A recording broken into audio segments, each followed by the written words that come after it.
எல்லாருக்கும் வணக்கங்க. நம்ம அடுத்ததுல பார்த்தீங்கன்னா இன்னைக்கு கொத்தவரங்காய், கத்திரிக்காய் எல்லாரோட பண்ண போகிறோம் வெண்டைக்காயெல்லாம்.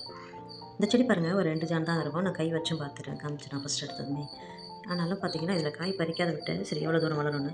கடைசியில் பார்த்தீங்கன்னா சின்ன செடியாக இருக்கும்போதே நிறைய காய் வைக்க ஆரம்பிச்சிருச்சுங்க. அது ஒரு சந்தோஷம் தானே. அதுக்கப்புறம் பார்த்தீங்கன்னா வெண்டைக்காய் வந்துட்டு நம்ம தோட்டத்தில் நிறைய காய்ச்சிட்ருக்கு. கண்ணு தோட்டத்தில் நம்ம நிறைய பறிச்சிட்ருக்கோம். பட் இருந்தாலும் மழை பெய்ய ஆரம்பிச்சிலேருந்து கண்ணு தோட்டத்தில் விட்டு விட்டு தான் போயிட்டுருக்கோம். டெய்லி போகல. நமக்கு அவசரத்துக்கு காய் கிடைக்குதுன்னா அது நம்ம மாடி தோட்டம் தான் இல்லைங்களா. ஏன்னா வீட்டிலே இருக்கிறதால இந்த காயெல்லாம் பறிக்கிறது நமக்கு கொஞ்சம் சந்தோஷமாக இருக்குது. அதுக்கப்புறம் இங்கே இருக்கிற கொத்தரை செடிகள் இதுலேயும் பாருங்கள். இதில் வந்துட்டு நிறைய காய், அதாவது நிறைய செடியும் இருக்குது, காய்களும் அதில் இருக்குது. ஏன்னா இதை நம்ம பறிச்சிட்ருக்கோம், அப்போ பறிச்சுட்டே இருக்கோம். அதனால் பார்த்திங்கன்னா இதில் வந்துட்டு அந்த ஃபஸ்ட்டு பார்த்த செடியை விட இதில் காய்கள் கம்மி. அதில் பார்த்திங்கன்னா கண்டினியூஸ் பறிக்கவே இல்லை, இப்போ தான் பறித்தோம். அதுக்கப்புறம் பாருங்கள் சூப்பராக 2 குண்டு கத்திரிக்காய் இருக்குது. சரி அது 2 பறிச்சுக்கலாம் இன்றைக்கி.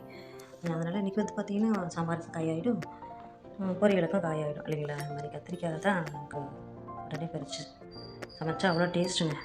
நம்ம புதுசாக ஃப்ரெஷ்ஷாக நீங்கள் ஒரு நாள் சமைச்சு பாருங்களேன். அதுக்கப்புறம் பாருங்கள் இந்த இடத்துல அவரைக்காயும் இருக்குது, அது கீழே வளைஞ்சிட்ருக்குது. ரேட் தாங்காமல் அப்படியே வளைஞ்சிடுதுங்க. அதுக்கப்புறம் இங்கே இருக்கிற கொத்தரை நல்லா கொஞ்சம் பறிச்சுக்கலாம், ஏன்னா அது முத்தி போயிடும். கொத்தரங்காய் செடி கனவு தோட்டத்தை விட மாடி தோட்டத்தில் தாங்க நிறையா. கனவு தோட்டத்தில் பார்த்திங்கன்னா சரியாக முளைக்கலை, ஏன்னா தண்ணி தூக்கிட்டு போய் ஊற்றணும்ல, அதனால் சரியாக நிறைய முளைக்கலை. பட் இருந்தது 2-3 செடி தான். ஆனால் கனவு தோட்டத்தில் அப்படி இல்லைங்க. தினமும் வந்துட்டு நம்ம தண்ணி ஊற்றிட்டுருப்போம். மாடியில் இருக்கிறதால தண்ணி ஊற்றுறது பிரச்சனை கிடையாது. டேங்க்லேருந்து அப்படி டேரெக்டாக நம்ம வந்துட்டு ஓசை போட்டு அப்படியே தண்ணி விட்டோம் இல்லைங்களா. அதனால் பார்த்திங்கன்னா நமக்கு மாடி தோட்டத்தில் வந்துட்டு செடி வளர்கிறதுல எந்த கஷ்டமும் கிடையாதுங்க.